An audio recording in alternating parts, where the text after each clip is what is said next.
Hey, space person. Long time no post is what I would say if I didn't post 2 weeks in a row. Well, not like exactly in a row, but a little bit like apart from each other. Like, because I posted a week ago and then I like had this little week break and then I posted again. It was really good. I'm starting to like this little schedule I got going on. So, today I wanted to make a video just about overthinking. I notice when I'm overthinking, I get stuck in this big loop of worrying about what I can't control, or just like how things are gonna play out, what my day's gonna be like, or even like a choice that I can make in the future. With a few tips from my life, a few tidbits from a few friends, and some advice from the internet, I present you some tips to get over your overthinking. Let's get into it. Before we get into the tips of the day, I just wanted to talk a little bit about the inspiration behind this drawing. I'm currently making the drawing of Icarus. It was the story about the father and son pair that made some wings to fly away from the kingdom that they were trapped in. Now, I really loved this story just from hearing it because I think it's really cool, like a really cool Greek mythology story about like how the island was made or what people like theorized about how this island like in the middle of the ocean came to be. I wanted to make this drawing today because it's a part of a little series of art that I'm making and it's called my Angel series. I can't wait to show you guys more about this collection that I'm making, and hopefully everybody's supportive in this path, but it's something that I've been practicing and working on for a few months just in secret. I actually thought of this idea because one of my favorite artists, Glaive, he had this song called Icarus, and there's this line where he says, "We're flying too close to the sun," and it made me want to relearn about the history of Icarus and just like the story behind it. So, this drawing is of Icarus flying too close to the sun, and instead of like how in the actual story it's like the father and son like flying together, I kind of just wanted to make it where the father is like scared to let his son go while he's like actively trying to find a better life for both of them. This is my little inking process for this. I'm really happy to just like release this and like show this to you today because inking this was so much fun and it's just like a really important piece to me. Step number 1, planning. If I know that lately I've been in a repeat of work and home, and the days all start to feel like they're blurring together, I plan to go on a solo adventure. There'll be times where I'm like driving home or like I'm driving back from an event, and I'll be like, oh, they're opening this new coffee shop like down here. Or, oh, I've seen this restaurant like a billion times and I said I wanted to try it, but I never got into it. I think that's the perfect time to like plan out a little visit somewhere, especially somewhere new that I haven't been to, or like even something that I just want to check off. Like, oh, it's new in town and I've been seeing it and I keep talking about it, but I never got to go to it because I'm so busy. Well, now it's the perfect time, you know? Like you planned to have a little cutout for the day just so you can go visit somewhere, explore something new, and who knows, you might even become a regular there because of how much you enjoyed your first experience there. Number 2, swapping bad decisions for good distractions. So sometimes I can just get like really overwhelmed and feel like a constant cycle of over worrying. Like, I need to just like put my brain on pause and breathe a little, but instead I decide to get on my phone and then like relentlessly doom scroll about like a ton of stuff that I'm not even gonna remember or that's not even significant to me, but it feels like a connection to something that I just need to crave. So sometimes when I get in this habit, it ends up making me feel worse. Like, I spent all these hours doom scrolling. I spent all these hours like worrying about stuff on the internet that has nothing to do with me. And I realize it's like a habit that I'm starting to like get really into and I've been wanting to break. So lately, instead of being on my phone for 30 minutes, I'll set a timer or even just put my phone on do not disturb. And I'll swap it for something I haven't learned before or something that I've been meaning to do for a while. So for me, instead of being on my phone for 30 minutes, or instead of like blowing people up, texting them on all these medias, I might journal for 30 minutes. I might write some pieces to my comic for 30 minutes. I might start sketching for 30 minutes, try to paint something.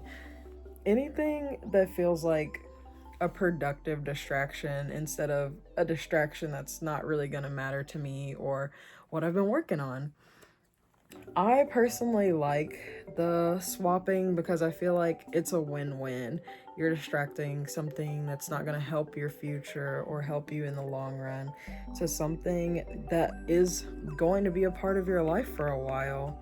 Why not jump into that new habit, that new exciting distraction, like rather than time scrolling or time that like you can do any of that stuff at any other place. Like you can be in the comfort of your home, the comfort of anywhere else, like drawing a picture, starting a masterpiece, composing a song, rather than being on your phone and being less social and feeling more away, you know? For me, it really opens your eyes to like a lot of stuff that you used to do during like your childhood or even stuff that you liked to do while you were younger. Like I remember I went to the gym because I started going to the gym again just to like feel like I'm releasing some anger, releasing some tension, you know.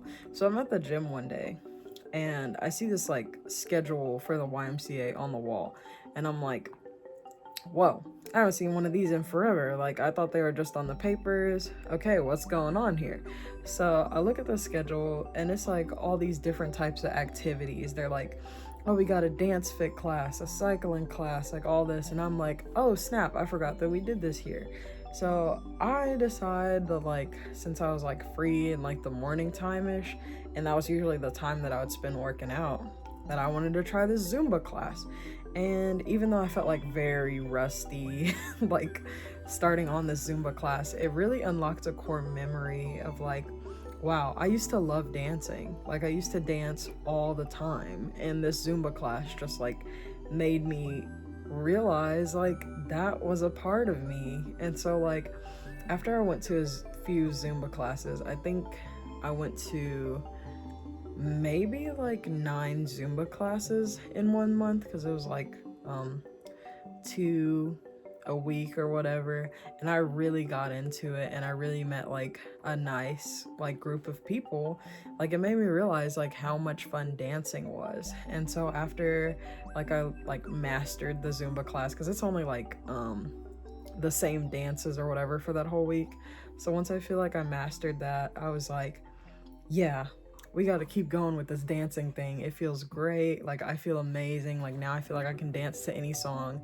And it was true. Like I was feeling like stiff and like scared to dance and all that just because it was like I kept thinking like, oh, I'm gonna look stupid, oh, all this. But then once I like finally felt in tune with like being in tune with my body and like the music and stuff, like you just really get so into it. And that's like the beautiful part about like unlocking core memories, like bringing back even old habits that you have to make them something that's still a part of you.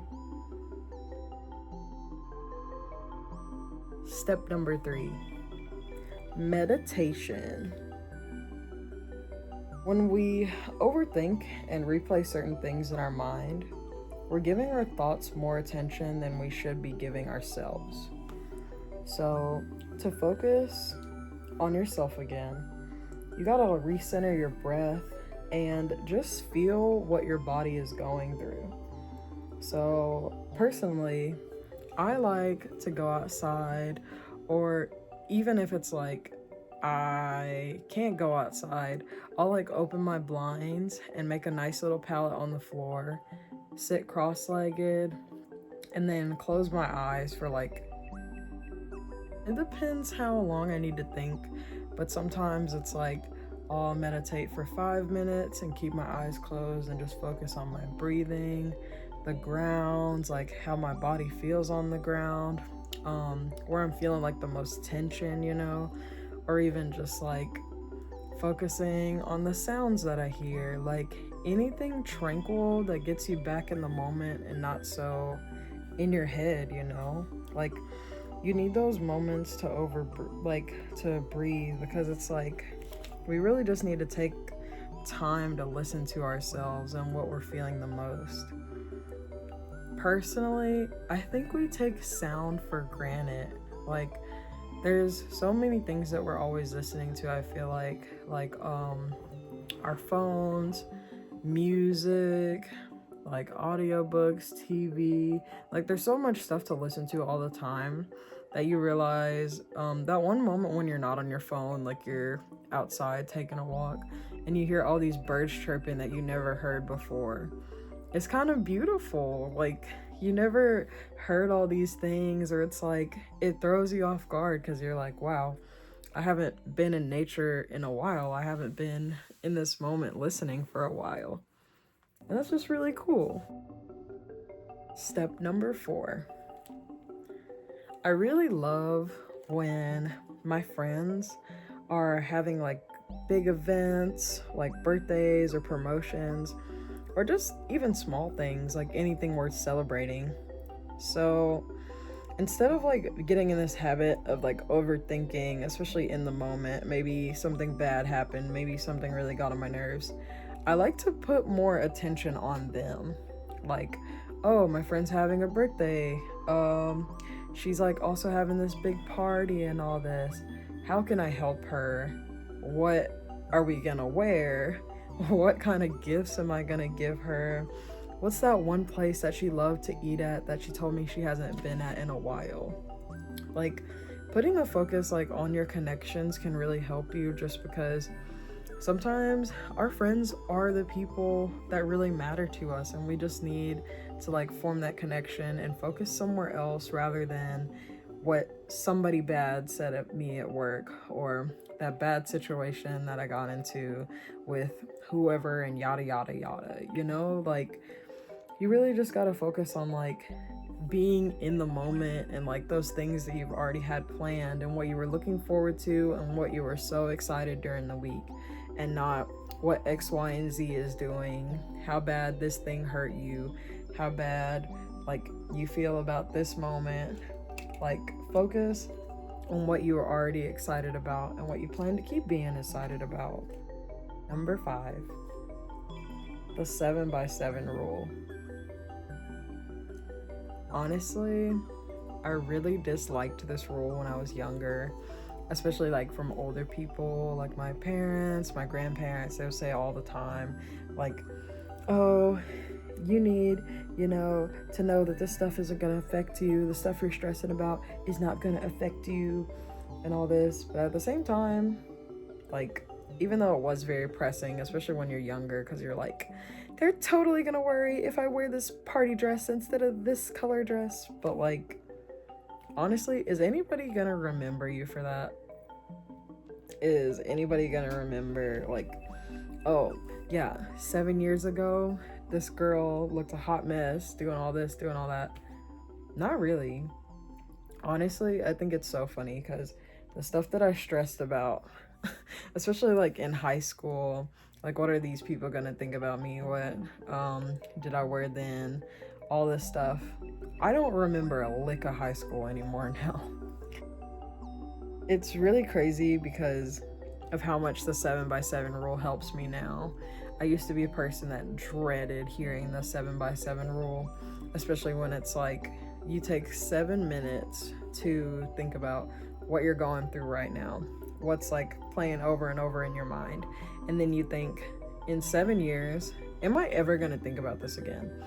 Is this something that's going to be pressing me on for 7 years? Is this even going to affect me in 7 years? Is someone else going to remember me for this for 7 years? And a good 84% of the time, the answer is no. The answer is no, because it's what I'm thinking about right now. It is not gonna affect me, but it's just like all involving my feelings. And that's completely okay, you know? We get in a rut of overthinking just because I feel like we don't come to a conclusion of what we want to choose. And it's time to choose yourself. It's time to choose not letting every moment, every decision be something that's held over your head. If your heart's saying one thing and your mind is saying the other, listen to what part of you feels the strongest. Listen to what part of you is saying, this is it, this is the moment, and this is what we choose. And deal with it later. Like, you got this. Don't worry about it. All right, everyone. I hope those tips helped you navigate your worry and, you know, just make you feel a little bit calmer and better about your current situation. I'm not gonna say it completely ended your worrying, but hey, at least it got you a few ideas to help distract you from what you're going through and get your mind at ease just a little bit. Thank you so much for watching another one of my videos, and if you could, please leave a like, comment, and subscribe if you haven't. Thank you so much. Bye.